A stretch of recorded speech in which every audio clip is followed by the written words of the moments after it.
કરેલા આક્ષેપોની ખૂબ ઊંડાણપૂર્વક અમે તપાસ કરી છે.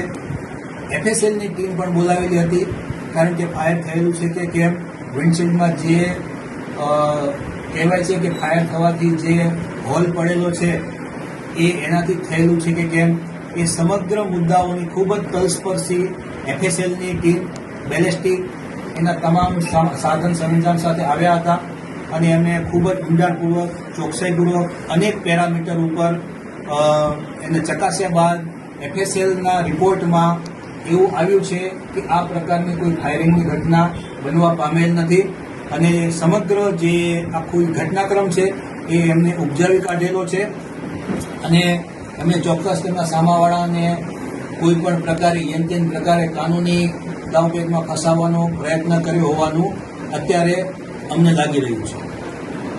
સર, તો એના ઉપર કાર્યવાહી હવે થશે?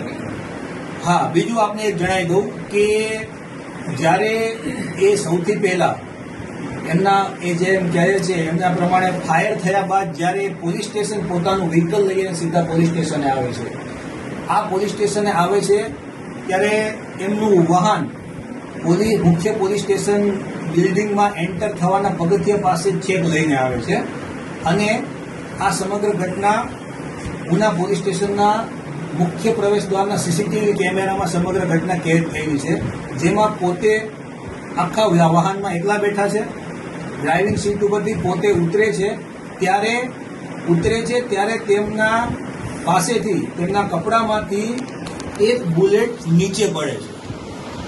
એફએસએલ પરીક્ષણમાં અમે આ બુલેટ આપી એને કબજે લીધી કાયદેસર, બધી વિવિધ પ્રોસિજર ફોલો કરી અને એ જ્યારે અમે એનું પરીક્ષણ કરાવીશું ત્યારે અમને આ બુલેટ જીવંત હોવાનું જણાયેલ છે.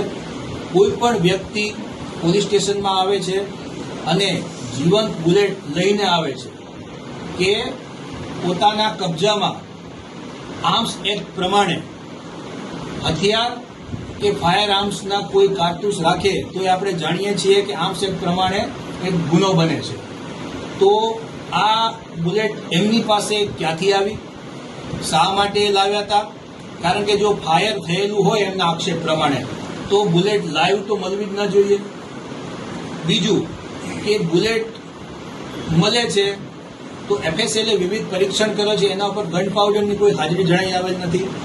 જે જગ્યાએ વિન્ડશીલ્ડ ઉપર બુલેટ ફાયર થઈ છે એ જગ્યાએ પણ એફએસએલે વિવિધ પરીક્ષણો કર્યા છે, એના ડાયામીટર માપ્યા છે. બુલેટનો જે ડાયામીટર છે અને વિન્ડશીલ્ડમાં જે હોલ પડ્યો છે એના ડાયામીટરમાં પણ ઘણો બધો અંતર આવી રહ્યા છે. આ પણ શંકા ઉપજાવે છે.